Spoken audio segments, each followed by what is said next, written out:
Another secret struggle that couples may have or may be having is to be giving each other a period of time, space, forgiveness, and patience for personal growth in the relationship. That's a mouthful. Yeah, that's a mouthful, all right. It's more like a tongue twister. So we have to give each other time. And in every relationship, you have to forgive over and over and over again for things. So having an attitude of forgiving daily, right? Yeah, I know you want to say something. You're I do. You're ready to go. Go back to that again so I can just make sure I'm staying on track. Okay. So let me say that again because that's a mouthful. Giving each other a period of time, giving each other space, giving each other forgiveness, and giving each other patience for personal growth, right? So that, to me, that says that you're being a giver. Now, when we talk about being a giver, we're not talking about physical gifts per se. Right. We're talking about giving each other the gift of personal development. So if I can give an example. Of course. Because I'm going to give you the space and time to do that. Why, thank you, young lady. Very gracious of you. I didn't know which eye to wing, so I was winking both of them. And I ran out of air just now. You said both. Both? That's how we talk back in the day. When we got married, my idea of giving was, I just went through divorce and some financial loss and that kind of stuff, and I had hesitated marrying you because I couldn't give you, the things that I was used to and the things that I thought a man's supposed to give to a woman. I remember saying, until I can give you a big house and a trip to Dubai and, Louis Vuitton luggage and expensive shoes, that we just cannot get married. And what did I say to you? You said, sounds fine with me. You said, bring on the Louis, baby, bring on the Louis. No, you didn't say that. You said, well then, evidently you don't love me. No, I didn't say that. Something like I said, oh, so you love money more than me. Yeah, something like that. Yeah. I knew love and money had something to do Love with and it. money, yeah. I just felt like that money and being able to give me things was more important than spending life with me, whether we have nothing or whether we have everything. And to me, love isn't about money. Love is not about that. Love is to spend your life with someone and be committed to them in the good, bad, and the ugly times, in the hard times, in the good times, because some people do get married for money. They do. Right. But when the money goes, the love goes. And they married the person for the wrong reasons. So I would rather, in some ways, know a person at their worst. And if I can accept them at their worst and love them at their worst, then I know I can love them at their best. And so, we're not really off topic, but one of the struggles is too, like in conflicts and things. So when people have conflicts, you need to give them space to think, right? And space to process it. And you need to be patient with the person while they're working through things in their mind and things like that. And Give me an example. well, okay, there's some times where maybe we have a conflict and maybe in that time we might want to just hash it out and get it solved. There's other times where we might need space, and maybe we go for a couple days and it's not resolved, but we just need space, and we need space out of that moment, away from that moment, to process things. And then when you come back together, you've had that space, and it's easier to forgive and forget and get over it and move on. Whereas at the time it might be too intense. And in another session we're going to be talking about different conflict styles and things. So I don't want to really get into that, but You need to have an attitude of forgiveness. You also need to realize that, I think we mentioned it in another video, who you are today, or yes, who you are when we met is not who you are today. And neither am I. I've changed too. We've both had personal growth. We've both, there's maybe things that a couple does in the first year of their marriage that is totally different in the 10th year of their marriage. Because they've had some personal growth. And to be able to go on the journey with your spouse and allow them, give them the patience and forgive them as they are trying to become a better person, as they're trying to learn new skills, as they're trying to learn who you are, as they're trying to please you. They're not going to get a bullseye every time and hit it perfect every time. That's where you have to have the patience. You have to forgive. You have to realize this is a journey. But the key is as they're trying. Yes. The other side of that, That's the key. My head goes on the other side, is if they're not trying.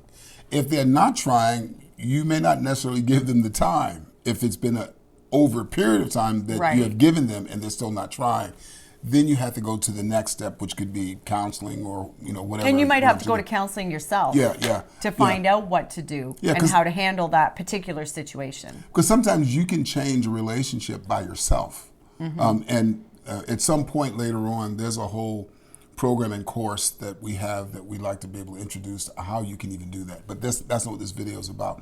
But can I give an example? I love stories and examples. When one of the mentors that I follow who deals with marriage and relationships talks about when people have been in a real conflict, whether a person has been hurt by something that someone said or hurt by something their spouse didn't do that they promised to do. And when you talk about giving, you hit on a real important thing. There are times when you sit down and you work it out and you talk it out, but giving space, giving time, giving patience means that it's not going to happen today. The resolution is not happening today. Now, some people say, well, you have to solve it today because the Bible says don't let the sun go down on your wrath. Don't let the sun go down on the wrath, but you might not find the solution today. Right. Just stop being, vehemently angry about it. Let that go. So, Mort Fertel, who's one of the guys I follow, he talks about filling your spouse's love tank. So while you're waiting, while you're giving each other the time, giving each other the space, let's say I've hurt you, I said something the wrong way, inadvertently, whatever it was, then all of a sudden... Not that you would ever do that. Never. My goodness. Anyway, see, I wish I had an echo button so I go, never. And he goes, never, never, never. So now, automatically, I may just want to come and just play with you, but you're still a little frosty. Yeah, you're still a little frosty. So then what I want to do now is give you time because I said something that really hurt you. I was playing around too much, whatever it was. When I say play around too much, maybe I was joking inappropriate. I don't mean, I'm not saying me personally. Whatever. You're just trying to think of an example. So now it says one of the things you do, this is just one of the things of giving person time and space. If you want to get reconnected, fill their love tank. Now, for some people, filling the love tank may mean, I'm going to do the dishes. I want you just to sit and relax. For others, it could mean filling the love tank could mean touching in a non-sexual way. In other words, I pass by you and I just touch you on the shoulder. I'm giving you time because you're wounded, you're hurt, you're dealing with something. So that's just one of the things in terms of giving a person time and patience. Now, when it comes to personal growth, a lot of times we are at different levels of understanding, different levels of emotion, different levels of relationship skills. Right. To the person who grew up with parents who were really, really connected and they saw it modeled, maybe they weren't taught it, but they saw it. To the person who did not grow up in that kind of dynamic, maybe their relationship skills are very, very lacking. So being that one person may have strong relationship skills in the relationship, the other person has weaker or not as advanced relationship skills. When I say relationship skills, it's normally dealing with conflict. It's normally dealing with how to understand, how to work out situations. So now the person who has the greater relationship skill set has to give the other person time. And the other person who is getting the time, what you want to do is that you want to fill your heart, your mind, your spirit with those skills. You want to learn. One of the things I did, and this is the truth, I mean, your relationship skills were a lot better than mine when we came together. I mean, I knew church. I knew being on the road. I'm ashamed to say I wish I would have been there more for my kids growing up. I was on the road a lot, traveling. And so I didn't have the greatest relationship skills. And especially being in a loving, committed relationship with a woman who I love and I want to spend the rest of my life with, I had none in that capacity. So, I had a lot to learn in terms of how to validate. I was not a validating person.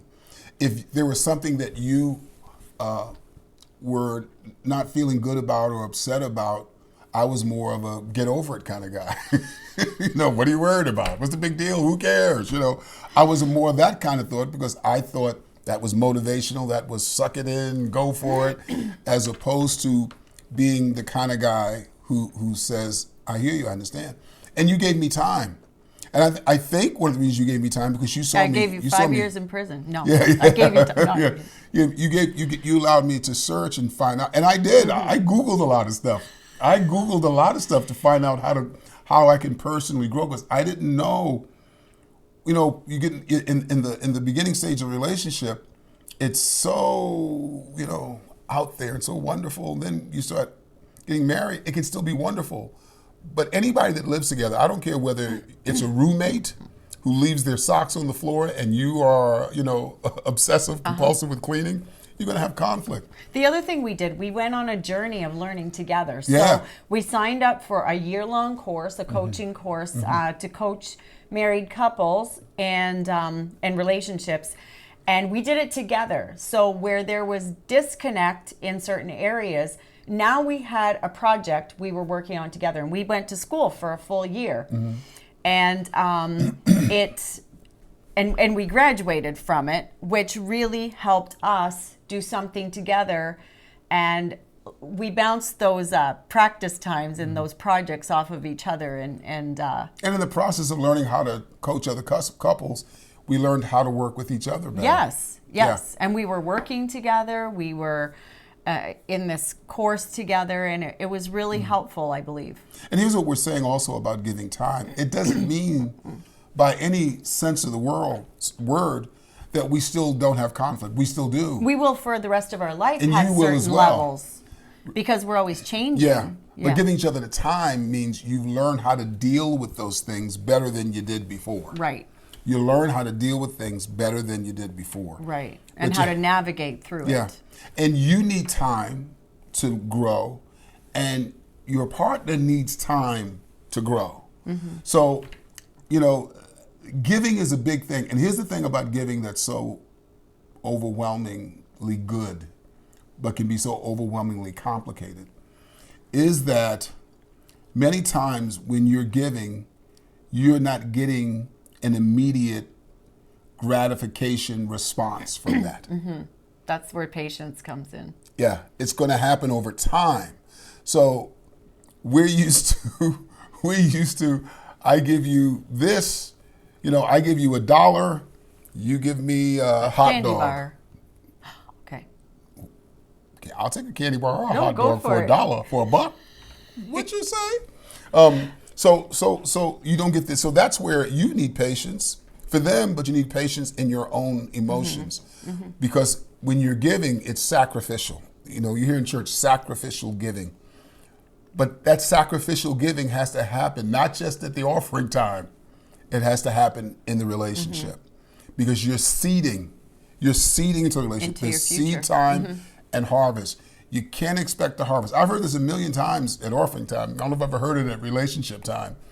But if you want to get the harvest, you want to get a fruitful harvest in your relationship, then you have to plant the seeds in the ground.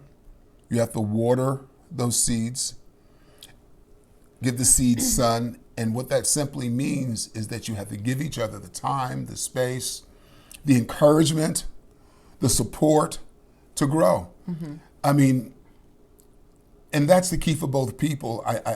I think every relationship, if there's not personal growth, then the marriage won't grow. And you'll see many marriages that reach 25, 30 years married, but it's very stagnant. It's a very stagnant relationship. And I think a lot of couples could stay out of the counselor's office, the marriage counselor's office, if as a project on a regular basis, they're either reading a book together on relationships. Oh, yeah. Even if it takes you a year. Even There's if a lot of YouTube. Even if it's once a week, you're doing something like this together about relationships.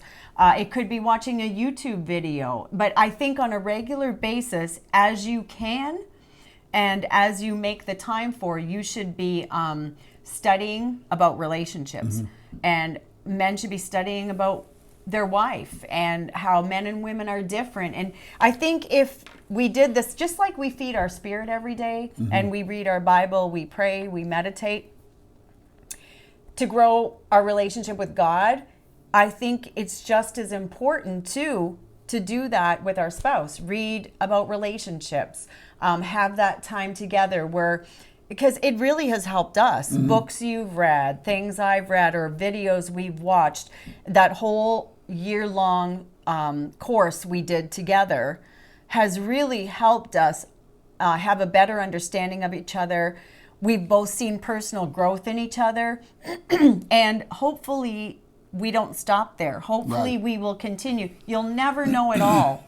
You'll never know it all. There's always more to learn, and there's always room to grow. So I think what we're saying is to always be pursuing personal growth in yourselves and in your marriage. Well, I think a lot of marriage problems are really individual problems that you bring to the marriage. So that's why personal growth. And one other thing when you were talking that hit me, I read an article one time by a minister who said, don't make your marriage an idol. Now, in some ways, it sounded kind of spiritual, like, God is first. But the Bible also says, husbands, love your wives as Christ loves the church. So when it comes to personally growing, it's important to do that, as important it is to grow in our faith, in our relationship with God. The other side of that, from a very natural perspective, is that your marriage can be the worst thing that ever happened to you or the best thing that ever happened to you. It can make your relationship with God, it can make you pray more by saying, thank God, or you can pray more by saying, oh God. Right.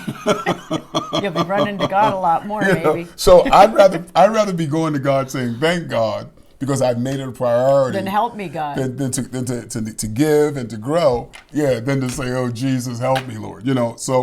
So yeah, I know this seems like a lot of moving pieces, but it really isn't. It's just a matter of bringing to focus. It's kind of like driving a car. You don't realize when you're driving a car, you're adjusting the radio, you're putting on the blinker, you're turning up the air conditioning, you're steering, you got your foot on the brake, you got your foot on the gas, you're watching the cars beside you. Is the light red, green, yellow? What does that mean? There's a lot of moving pieces, but eventually it becomes second nature. And that's the thing that eventually it comes to as you bring focus to some of these things.